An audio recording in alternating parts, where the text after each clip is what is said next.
पीले दांत वाली बहू। रंजना कभी ब्रश नहीं करती थी। उसे कितनी बार उसके माँ बाप ने डांटा, लेकिन उसका कोई असर उस पर होता ही नहीं था, जिस कारण से उसके दांत पीले पीले हो जाते हैं। शादी के बाद। अरे बहू, वैसे तो तुझ में कोई कमी नहीं है, पर तेरे दांत इतने पीले कैसे हैं बेटा? कैसे मतलब? कोई सर्जरी थोड़ी ना कराई है। वो तो क्या नाम, मैं ब्रश नहीं करती थी तो पीले हो गए। अब क्या करूं? आप कहें तो लाल करवा लूं या फिर काले? यार ये क्या है, क्यों माँ से लड़ रही हो? लड़ रही हूँ? अरे मैं लड़ रही हूँ या ये बोल रही है कि दांत पीले हैं, पीले। अरे तपस्या थोड़ी ना की है इन्हें पीले करने के लिए। बकायदा ब्रश नहीं किया है 20 साल तक, तब जाकर। छी, कैसी बात कर रही हो? ये उस वक्त तो पीले नहीं थे जब हम लोग तुम्हें देखने आए थे। अरे तब साफ करवा लिया होगा डेंटिस्ट के पास जाकर। अब देखो कैसे पीले पीले लग रहे हैं। रंजना सास की तरफ गुस्से से देखती है। फिर शुरू हो गई पीले पीले पीले। अरे पीले तो तब भी थे जब मेरे हाथ का रसगुल्ला उड़ा उड़ा कर खा रही थी और बोल रही थी, लड़की नहीं गुणों का खजाना दे रहे भाई साहब आप। खैर, अब वो लोग करते भी तो क्या करते, पीले दांत वाली बहू पल्ले पड़ी थी तो झेलना तो था ही। एक दिन कीर्तन में रंजना गाना गा रही थी। अरे कमला बहन, माँ का द्वार है, यहाँ तो सब शुद्ध होकर आते हैं, फिर अपनी बहू को ब्रश भी नहीं करवाती तुम। दूर से पीले पीले दांत भक्ति में बाधा उत्पन्न कर रहे हैं। अरे कोई 2 साल के बच्ची थोड़ी ना लेकर आई हूँ मैं बहू बनाकर। अच्छी खासी लड़की है, अरे कैसे करवाऊं ब्रश? ये तो उसे खुद करना चाहिए ना। अब माँ बाप तो इसके जैसे तैसे निपटा दिए, ये नहीं सोचा कि सास कैसे संभालेगी। सास बहू को लेकर घर आ जाती है, लेकिन सोच लेती है कि अब इसे लेकर कहीं नहीं जाएगी। अगले रोज बहू कहती है, अरे क्या हो गया, मंदिर नहीं जाना क्या? कीर्तन का वक्त हो रहा है। मेरी मधुर वाणी से कान्हा जी जागते हैं और सोते हैं। आप तो जानती है ना उनकी भक्ति में कितना मन लगता है मेरा। वो क्या है ना, तबीयत ठीक नहीं लग रही है मेरी, आराम करूंगी मैं। तबीयत ठीक नहीं लग रही? अभी तो मिथुन के गाने पर नाच रही थी आप, और अब बोल रही है कि तबीयत ठीक नहीं लग रही। अरे भक्ति में मन लगा लो सासू माँ, ऊपर जाना है, क्या मुंह दिखाओगी आप? हाँ? सास को बहू की बात पर गुस्सा आ जाता है। मैं क्या मुंह दिखाऊंगी, इसकी चिंता तो ना कर, समझी? अपने मुंह की चिंता कर, जो ये पीले पीले दांत लेकर हर जगह पहुंच जाती है। पता है लोग कितना मजाक बनाते हैं। ना जी ना, मैं नहीं जाना कहीं तेरे साथ। तो ये बात है। कोई ना, मत जाओ, मैं अपने कमरे में ही बैठकर भक्ति कर लूंगी। ऊपर वाला दांत थोड़ी ना देखता है, मन देखता है, भावना देखता है। और अरे बस बस, तू सब कुछ दिखा, बस ये सफेद चमकदार दांत ना दिखाना किसी को, है? जा यहाँ से। बहू को सास की बात का कोई फर्क नहीं पड़ता, वो तो जैसी थी वैसी ही रह जाती है। सुबह नहाकर किचन में खाना बनाना, फिर खाना खाना, कीर्तन भजन करना और सो जाना। एक दिन, माँ जी मैं सहेली के घर जा रही हूँ, शाम को लेट आऊंगी। हाँ हाँ तो जाना, मैंने कौन सा तेरी आरती करनी है घर पर बैठकर। रंजना सहेली के घर जाती है, जहाँ वो पार्टी में जाने की तैयारी कर रही होती है। अरे शिखा, कहाँ जाने की तैयारी कर रही है? मैं गलत वक्त पर आ गई क्या? अरे नहीं यार, उल्टा सही वक्त पर आई है। मैंने ये साड़ी और ज्वेलरी निकाली है यार, शाम को इनके ऑफिस की एक पार्टी में जाना है। बताना कैसा लग रहा है ये सब? नहीं यार, इस ड्रेस के साथ तो वो वाली ज्वेलरी अच्छी लगेगी। हाँ हाँ सही बोल रही है, मैंने ध्यान ही नहीं दिया। वैसे तो हमेशा से मस्त फैशन सेंस रखती है। तो बड़ा जाती होगी ना पति के साथ पार्टी में। रंजना कुछ नहीं बोलती, बस सोचती है कि यार काश ये बात सही हो जाती, पर मैं क्यों नहीं जाती पार्टी में? क्या इन लोगों की कोई पार्टी होती नहीं होगी? रंजना घर आती है और रात में पति से सवाल करती है, एक बात बताइए, आप मुझे किसी पार्टी में क्यों नहीं ले जाते? क्या आपके यहाँ ऑफिस में पार्टी नहीं होती? पति बेचारा क्या कहता कि दांत पीले हैं तुम्हारे इसलिए। अरे कोई पार्टी होती नहीं हम लोगों के ऑफिस में, तो कहाँ से लेकर जाऊं? और मार्केट, मॉल, कहीं वीकेंड घूमना, कहीं तो।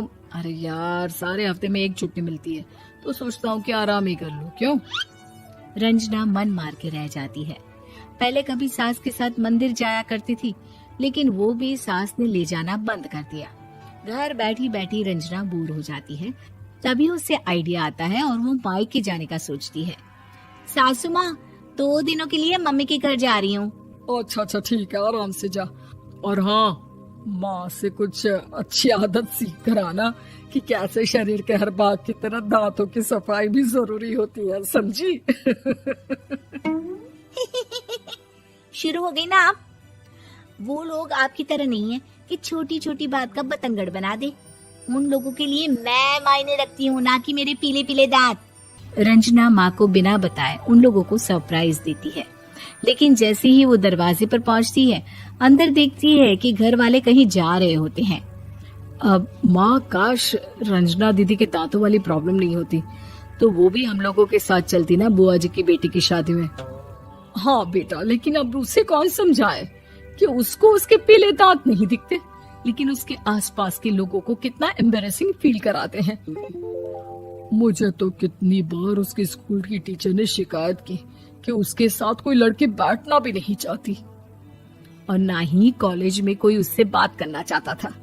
लेकिन पता नहीं क्यों उसे ये बात समझ में ही नहीं आती।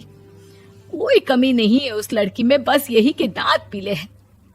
वो तो भला हो जीजा जी और उनकी माँ का, जो दीदी को जैसी है वैसे ही रखा हुआ है। रंजना को अपने घर वालों की बात सुनकर बहुत दुख होता है। वो सोचती है कि वो क्या करे, लेकिन फिर वो सीधा डेंटिस्ट के पास जाती है, अपने दांत चमकाती है और कसम खाती है कि वो रोज ब्रश करेगी। अरे क्या हो गया? तुम तो 2 दिनों के लिए गई थी ना? पर कोई ना, अच्छा है, चलो आ गई तो। रंजना सास के सामने आकर खड़ी हो जाती है और पूरी स्माइल करती है, उसके चमकदार दांतों को दिखाती हुई। हैं? चले मंदिर? माँ, मुझे माफ कर दीजिए, मैंने आप लोगों को बहुत एम्बैरेसिंग फील करवाया। मैं आज से रोज ब्रश करूंगी।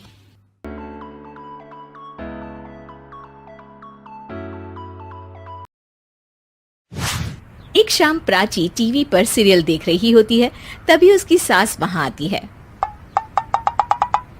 अरे सीरियल में तो ऐसे मग्न है जैसे आज रात का खाना पड़ोसी आकर बनाएंगे। मुझे पता ही नहीं था आपने अपने बेटे की शादी पड़ोस में भी की हुई है। हैं? मतलब? मतलब इस घर में सारा काम बहू ही करती है, आप तो सिर्फ खर्राटे मारती हैं। अच्छा जी, फिलहाल तो तुम आराम फरमा रही हो, चलो जाओ, ये मेरे टीवी देखने का समय है। आहा, इसीलिए मुझे भगाया जा रहा है। सॉरी, अब तो बिल्कुल नहीं जाऊंगी। प्राची की इस बात पर दोनों सास बहू के बीच टीवी रिमोट के पीछे बच्चों जैसे छीना झपटी शुरू हो जाती है, जिसके बीच श्लोक भी काम से घर वापस आ जाता है। आज मेरी चूहे बिल्ली की जोड़ी किस बात पर झगड़ रही है? अरे तेरे बीवी मुझे टीवी ही नहीं देखने दे रही। अरे तुम्हारी मम्मी मुझे खाना बनाने के लिए फोर्स कर रही है। अरे वाह, ऐसे बेतुके रीजन पर तो बच्चे भी झगड़ा नहीं करते। अरे मुझे कुछ मत बोल, सब इसने ही शुरू किया है।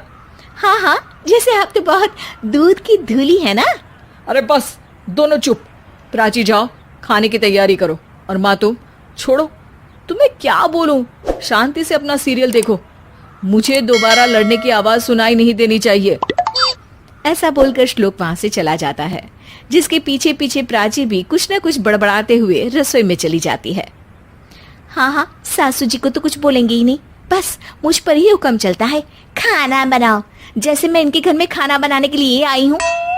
इसी तरह शाम बीतती है और रात को श्लोक और प्राची की सास खाना खाकर सोने चले जाते हैं, लेकिन प्राची गुस्से में कुछ खाए बिना काम में ही लगी रहती है। इस घर में किसी को घंटा फिक्र नहीं पड़ता, मैं खाऊं या भूखी रहूं। प्राची कुछ देर के लिए रसोई से बाहर जाती है और जैसे ही वापस आती है तो वहां दूध का भरा ग्लास देखकर हैरान रह जाती है। फिक्र पूरी है, बस दिखाना नहीं है। प्राची दूध पीकर सोने चली जाती है और अगली सुबह एक बार फिर सास बहू का कार्टून नेटवर्क स्टार्ट हो जाता है। ये तुमने ही किया है। अरे अजीब जबरदस्ती है, मैं बोल रही हूँ मैंने कुछ नहीं किया। दोनों ने मिलकर पूरे घर को पागल खाना बनाया हुआ है। यहाँ कोई नॉर्मल इंसान तो रह ही नहीं सकता, इसीलिए अब पड़ोसी क्या रिश्तेदार भी घर आने से कतराते हैं। और सुन बेटे, तू भी चंगा, तेरी माँ भी चंगी, तेरी बीवी भी चंगी, रिश्तेदार। हाँ जी, आपको नहीं पता क्या, गंगाधर ही शक्तिमान है, रिश्तेदार ही। हाँ हाँ, बस समझ गया। कभी जानवरों जैसे लड़ेंगी तो कभी जुगलबंदी करेंगी। भाई मैं आप दोनों के बीच में नहीं फंसना चाहता। सास बहू की इस मनमौजी जोड़ी से परेशान होकर श्लोक अपना सिर खुजलाता वहां से चला जाता है। चलो अब मैं भी कीर्तन में जा रही हूँ।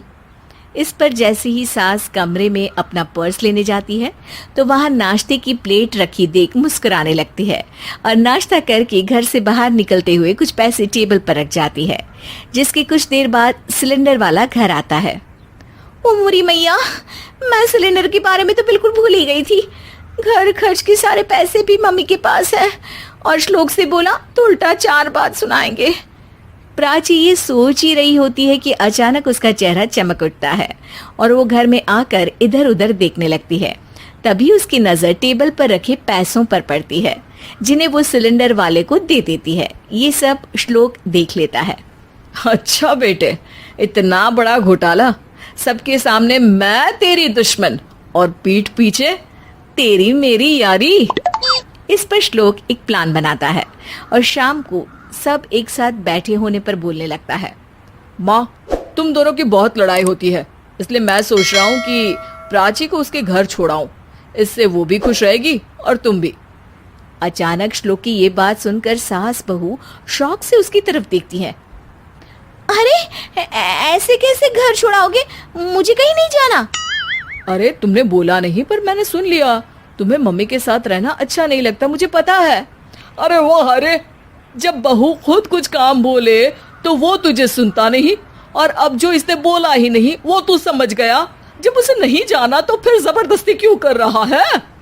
अच्छा, फिर आपको मौसी के घर छोड़ाता हूँ। बस अब आप दोनों एक घर में एक छत के नीचे नहीं रह सकती। मैं इस टॉम एंड जेरी की जोड़ी को और नहीं झेल सकता।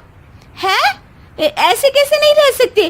तुम्हें इतनी दिक्कत है तो तुम्हारा बोरिया बिस्तर पैक कर देती हूँ, लेकिन मम्मी जी कहीं नहीं जाएंगी। बिल्कुल यही सुनना था मुझे। अगर दोनों में इतना ही प्यार है फिर हर वक्त ये लड़ाई का नाटक क्यों करती हो?